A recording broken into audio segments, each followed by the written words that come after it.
नमस्कार सर। हाँ सर साहब भगत जी। क्या शुभ नाम है जी आप जी का? मेरा नाम भक्त दुष्यंत दास है। सर कहाँ से आए आप? मैं ग्राम रानी तराई, तहसील डौंडी लोहारा, जिला बालोद, छत्तीसगढ़ से आया हूँ। सर क्या काम करते हैं आप?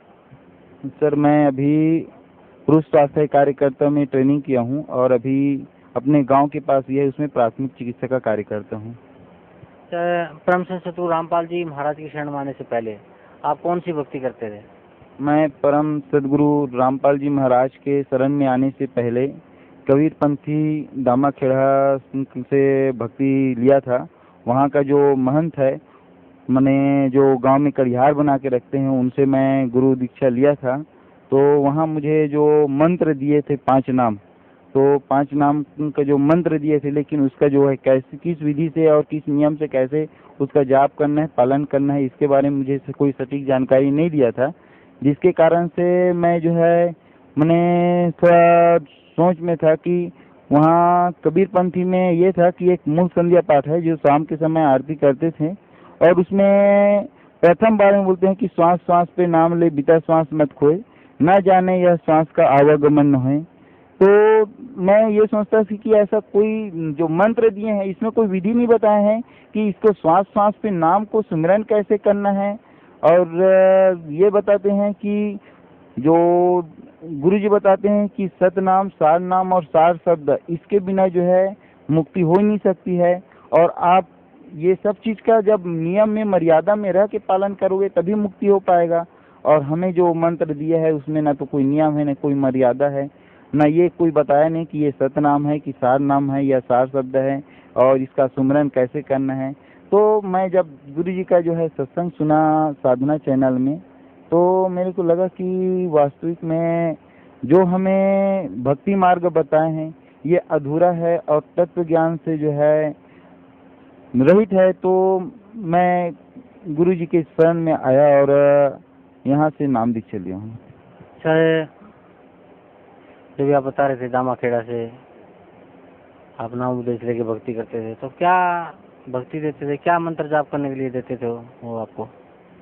दामाखेड़ा वाले जो है 5 नाम देते थे। आदि नाम, अजर नाम, पताली शब्द, सिंधु नाम, यही नाम हंस को काम, पकड़ो कुंजी, खोलो कपाट, पांजी चढ़ी मुल्क की घाट, धर्मभूत का बांधव बोला, धर्मदास अजय मुख बोला, 5 नाम यह प्रमाण, जो हंसा को ले सतलोक समान। ये नाम जो देते थे दामाखेड़ा वाले, तो मैं जो है अपने महंत जी से जाके पूछा हूँ कि महंत जी इसमें जो है बताते हैं कि ओहम सोहम तत्व विचारा बंख नाल में किया समारा, मन को मार गगन चिढ़ जाए, मान सरोवर बैठ नहाए, ये मूल संध्या पाठ में जो बोलते हैं, तो इसका अर्थ क्या है? तो वहाँ हमारी जो महंत जी बताए कि भाई ये जो है ओहम है, ये सोहम है। तो मैं बोला कि भाई इंगला पिंगला सुषमा नाड़ी कहते हैं, तो ये इंगला पिंगला सुषमा नाड़ी क्या हुआ? तो फिर बोलते हैं ये इंगला है, ये पिंगला है, ये सुषमा नाड़ी है। तो मैं बोला कि वही ओहम, वही सोहम, वही इंगला, वही पिंगला, ऐसा तो हो ही नहीं सकता। तो फिर मैं थोड़ा सा ये हो गया। फिर मैं बोला कि यहाँ दामाखेड़ा पंथी में जो है चौका आरती बनाने का जो प्रथा है कि चौका आरती हर कार्यक्रम में, जाए वो छठी का कार्यक्रम हो, चाहे विवाह का कार्यक्रम हो, चाहे मन्नी का कार्यक्रम हो, उसमें चौका आरती वगैरह बनवाते थे। तो मैंने बोला कि मूल संध्या पाठ में लिखा है कि घट का चौका कर उजियारा, हित का संपुट कर ले मूला, यह नैनन साहेब को तूला, अहंकार अभिमान विडारा, घट का चौका कर उजियारा। तो इसमें घट का चौका लिखा है, ना कि घर का चौका। और यहाँ तो है घर का चौका करते हैं, लेकिन घट में जो अवगुण रूपी जो अंधकार है वो तो जस का तस है, इसके बारे में तो कुछ सही ढंग से ज्ञान मिल नहीं रहा है। तो मैं थोड़ा सा बहुत अपने आप में महसूस करने लगा कि मेरे को सही ज्ञान नहीं मिल रहा है और जो भक्ति नहीं मिल रहा है, तो मेरा उद्धार कैसे होगा, मुझे मुक्ति कैसे मिलेगा? मैं अपने आप में जो है थोड़ा तड़पने लगा। तो फिर गुरु जी के शरण में आया हूँ। सर परम संत सतगुरु रामपाल जी महाराज की शरण में आप कैसे आए? मैं परम संत सतगुरु जी रामपाल जी महाराज के शरण में साधना चैनल में गुरु जी का सत्संग सुना हूँ। और एक दिन मैं अपने फूफा जी के गांव अरमरी कला गया था, तो वहाँ फूफा जी जो है बताया कि एक पम्पलेट दिया सदगुरु जी का, और ज्ञान गंगा की पुस्तक दिया और बोले कि आप साधना चैनल में 7:55 को जो है कार्यक्रम देता है गुरु जी का, वो आप कार्यक्रम सुनिए। तो मैं सुना और अपने माँ और बाबूजी को भी बताया कि कबीर परमेश्वर का जो सत्संग का कार्यक्रम साधना चैनल में देता है, तो उन लोग भी सुने। तो फिर मेरे माँ बाबूजी बोलते हैं कि 2-4 महीना सुनने के बाद कि हम लोगों को बड़वाला जाना है, सत्संग में गुरु जी से दीक्षा लेना है। तो मैं सोचा कि अब मेरा माँ बाबूजी पढ़ा लिखा भी नहीं है, उतना दूर दिल्ली से आगे हरियाणा में बड़वाला कहाँ पे है, अकेले कैसे जाएंगे, भटक जाएंगे। तो मैं अपने माँ बाबूजी से बोला कि एक काम करता हूँ कि मैं भी आप लोगों के साथ चलता हूँ। तो फिर मैं अपने भगतमती जी के भी बोला हूँ कि हम लोग सब एक साथ बड़वाला जाएंगे और सदगुरु रामपाल जी महाराज के पास दीक्षा लेंगे।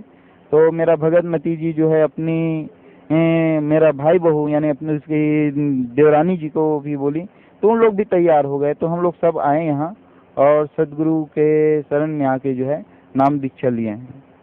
सर, परम श्री सतगुरु रामपाल जी महाराज से नाम उपदेश लेने के बाद आपको क्या लाभ मिला? परम सदगुरु रामपाल जी महाराज जी से नाम दीक्षा लेने के बाद मुझे सबसे प्रथम लाभ तो ये हुआ कि मेरा जो ज्ञान का जो है दरवाजा खुल गया, क्योंकि आज तक मैं जो है अंधेरे में भटक रहा था। दूसरा चीज मैंने अनुभव किया है कि आज तक हम जो भक्ति मार्ग कर रहे थे इससे कोई खास लाभ नहीं मिल रहा था। जो रूढ़िवादी और रीति रिवाज से जो भक्ति कर रहे थे वही चल रहा था। अभी लेटेस्ट की घटना है, इसी सितंबर की बात है, 4 सितंबर को मेरे को 10-15 दिन पहले जो है मेरा जो दस्त है उसमें जो है ब्लड जा रहा था। मैं सोच रहा था कि ये क्या है। तो मैं क्योंकि चिकित्सा विभाग से ही जुड़ा हूँ, तो पहले ब्लीडिंग बंद करने के लिए जो है दवाई वगैरह लेके देखा, उसके बावजूद भी ब्लीडिंग बंद नहीं हो रहा था। तो फिर मैं शहीद हॉस्पिटल है दिल्ली राजरम में, वहाँ जाके डॉक्टर तिवारी सर से चेक कराया। तो तिवारी सर ये बताया कि आपको जो है टाइल्स वगैरह प्रॉब्लम तो नहीं है, लेकिन अंदर से ब्लीडिंग हो रहा है। उस बीमारी का नाम बताया, प्रोक्टोस्कोपिक में चेक करने के बाद हेमोराइड का प्रॉब्लम है और ये जो है ऑपरेशन से ही ठीक हो सकता है। तो मैं वहाँ से फिर वापस आ गया कि तैयारी में 1-2 दिन के बाद आऊँगा, फिर ऑपरेशन करवाऊँगा। फिर घर आने के बाद मैं अपने भक्तमती को बताया कि भाई मेरे को ऑपरेशन करवाना है और 1-2 दिन के बाद जानना है। तो भक्तमती बोले कि सदगुरु रामपाल जी महाराज तो बड़े बड़े बीमारी को ठीक कर सकते हैं, तो आप पहले उसके पास अर्जी लगा लीजिए, क्योंकि जब बड़े बड़े बीमारी ठीक हो सकता है आपका छोटा मोटा बीमारी क्यों ठीक नहीं हो सकता है। तो मैं 6 तारीख के डेट में अर्जी यहाँ लगाया। तो उस डेट में क्या है सत्संग चालू था, तो भगत जी लोग बोले कि अभी 3 दिन तक के 6-7-8 को जो है अभी अर्जी नहीं लिखेंगे, गुरु जी मना किया है, उसके बाद आप अर्जी लगा सकते हैं। फिर मैं ये सोचा कि मेरा जो है ब्लीडिंग बढ़ रहा है, ज़्यादा ब्लीडिंग बढ़ जाएगा तो तकलीफ हो जाएगा। तो मैं ये सोच के जो है ऑपरेशन करवाने के लिए हॉस्पिटल चला गया। वहाँ ऑपरेशन करवाया। ऑपरेशन करवाने के बाद जो है 2-3 दिन के बाद वहाँ से डिस्चार्ज कर दिया। अब वहाँ से आने के बाद भी हॉस्पिटल में भी और वहाँ आने के बाद भी मेरा जो है ब्लीडिंग जो है बंद नहीं हो रहा था। फिर मैं परेशान हो गया कि अब कैसा करूँ, ऑपरेशन भी करवा लिया, उसके बावजूद भी ब्लीडिंग बंद नहीं हो रहा है।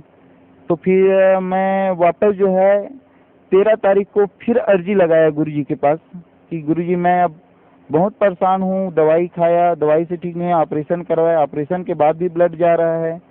तो फिर भगत जी बताया कि आपका अर्जी स्वीकार कर लिया, 101 नंबर में जो है आपका अर्जी है और आप शाम को 6 बजे इसका जो है समाधान आप पूछ लेना। फिर मैं बाद में फिर फ़ोन लगाया तो बताया गुरु जी कि आपको जो है ज्योति के लिए संकल्प लेना है, गुरु जी का आदेश है। तो मैं गुरु जी के जो जहाँ हम लोग पूजा करते हैं गुरु जी के ये के सामने, वहाँ पे गुरु जी का दंडवत प्रणाम किया और संकल्प लिया कि हे बंदी छोड़, आप मेरे सभी दुखों और कष्टों का निवारण करें, आप ही मेरे परमपिता परमात्मा हो। मुझसे जो गलती हो गई कि मैं आपके ऊपर विश्वास नहीं किया और इतना बड़ा और ऑपरेशन करवा लिया और ये किया, लेकिन फिर भी मुझे कोई परेशानी से जो है छुटकारा नहीं मिल रहा है। तो फिर जैसे ही मैं संकल्प लिया और 24 घंटे के बाद जो है मेरा जो दस्त में जो ब्लड जा रहा था वो परेशानी दूर हो गया। ये मुझे अभी वर्तमान में ही लाभ मिला है। सर, पहले जब आप भक्ति करते थे दामाखेड़ा से नामदान लेने के बाद उससे आपको कोई लाभ नहीं मिल रहा था, फिर आपने परम संत सतगुरु रामपाल जी महाराज की शरण में आए और उनसे नाम उपदेश लिया, तो सबसे बड़ा लाभ तो ये मिला कि आपका आध्यात्मिक जो योग बता रहे हैं आप, वो खुल गए, आपको पता चला कि भाई किसकी भक्ति करनी चाहिए, कैसे करनी चाहिए। कबीर परमात्मा ही मोक्षदायक हैं, उनकी भक्ति करनी चाहिए और उसी भक्ति से हम सतलोक जा सकते हैं। वो भक्ति परम संत सतगुरु रामपाल जी महाराज के पास है, तो आपको मोक्ष का मार्ग मिला। और दूसरा, आपको जो लाइलाज बीमारी थी, जिसका आप दवाई भी ले चुके थे, आप ऑपरेशन भी करवा चुके थे, फिर भी आपको कोई लाभ नहीं मिल रहा था, सतगुरु रामपाल जी महाराज की मात्र आशीर्वाद से ही आप ठीक हो गए। तो सर, भक्त समाज को आप क्या संदेश देना चाहते हैं? मैं तो भक्त समाज को ये कहता हूँ कि हम लोग शुरू से कबीर पंथी से दामाखेड़ा से जुड़े थे, और वहाँ कबीर साहब की जीवन चरित्र में जो पढ़ते थे कि कबीर साहब जो है उस अपने निज स्थान से जो है एक तालाब में कमल के फूल में प्रकट होते हैं, और अपने जो जीवन चरित्र को जो जैसे करते हैं कि एक बिना ब्याहे बछिया के दूध को ग्रहण करके जो है अपना परवरिश करते हैं। तो ये जो है कबीर सागर में तो ये चीज उसका कबीर परमेश्वर का तो जीवन चरित्र लिखा है, लेकिन आज तक हमारे पंथ में के कबीर पंथ के कोई अन्य धर्म गुरु जो है इस बात को जो है वेदों के द्वारा जो है प्रमाणित करके नहीं बताया है। जो वेदों में कई वर्षों पहले जो है रूबारूब लिखा है कि वो परमात्मा जो है तीव्र वेग से बिजली के समान आते हैं और एक कमल के फूल पुष्प में पानी में जो है प्रकट होते हैं, और बिना ब्याहे बच्चिया के द्वारा जो है अपने दूध का ग्रहण करके अपने जीवन परवरिश करते हैं। तो ये तत्व ज्ञान जो वेदों में छिपा है, इसको सदगुरु रामपाल जी महाराज के अलावा आज तक कोई संत कोई गुरु जो है नहीं बता पाया है। तो मैं भक्त समाज को ये कहना चाहता हूँ कि ये पूरे 21 ब्रह्मांड में बंदी छोड़ सदगुरु रामपाल जी महाराज के अलावा आज किसी के पास तत्व ज्ञान नहीं है, क्योंकि आज हम जो है अपने ही वेदों को जो है सही ढंग से झांक नहीं रहे हैं, सही ढंग से ग्रहण नहीं कर रहे हैं, अध्ययन नहीं कर रहे हैं, बल्कि सभी धर्म गुरुओं की जो मनमुखी रूप से लोक वेद जो बताए उसको जो है सुन रहे हैं। जबकि हमारे श्रीमद् भगवद गीता में अध्याय नंबर 15 के श्लोक नंबर 1 में इसमें से 4 में स्पष्ट लिखे कि संसार रूपी वृक्ष में जो है ऊपर की ओर जड़ और नीचे की ओर जो शाखा है, इसको जो है जड़ से लेकर शाखा और पूरे पत्ते तक जो सही सही उसके पाठ को बता देगा, वही तत्वदर्शी संत है।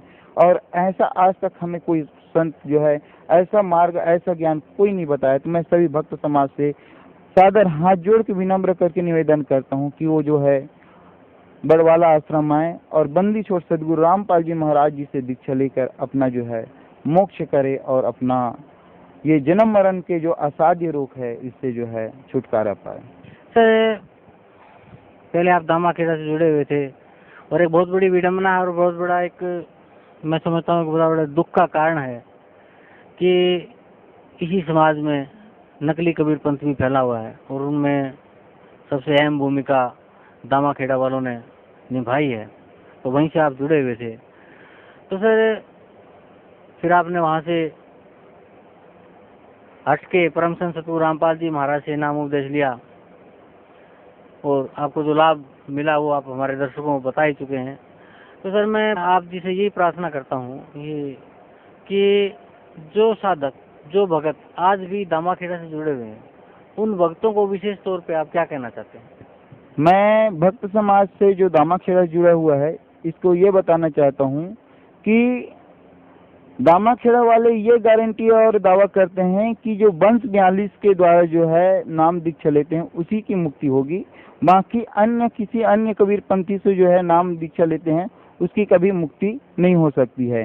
लेकिन अनुराग सागर में जो है पृष्ठ नंबर 138 से लेकर 140 में स्पष्ट रूप से कहा है कबीर परमेश्वर ने कि धर्मदास 6वीं पीढ़ी में तुम्हारा जो वंश है उसमें जो है काल का दूत आएगा और वो जो है तकसारी पंथ से जो है नाम दीक्षा लेके जो है अपनी चौका पद्धति जो है चालू करेंगे, और जो चौका पद्धति जो चालू करेंगे और जो लोग उससे चौका बनवाएंगे वो 184 में जाएंगे।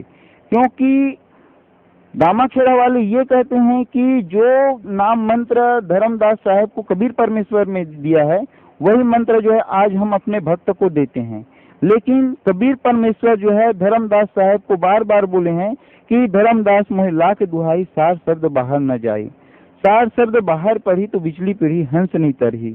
तो इसमें धर्मदास साहब को इसलिए बताए हैं कि सार शब्द को अगर बाहर आज अगर भेद को खोल देंगे तो काल के दूत जो है बैठे हैं वो जो है इस पंथ को जो है पूरा भक्त समाज को, पूरा जीव को जो है भरमा के रख देंगे और उसको काल के मुंह में जो है ले जाएंगे। तो मैं ये कहता हूँ कि आज तक जो है दामाखेड़ा वाले जो बात जो बोल रहे थे कि वंश 42 के अलावा जो है किसी अन्य के साथ मुक्ति नहीं हो सकती है, तो मैं यही कहूँगा कि ये बात जो है निरर्थक है, क्योंकि उसमें कबीर सागर में ये भी लिखा है कि प्रत्येक वंश जो है 25 वर्ष और 20 दिन के गद्दी में रहेंगे।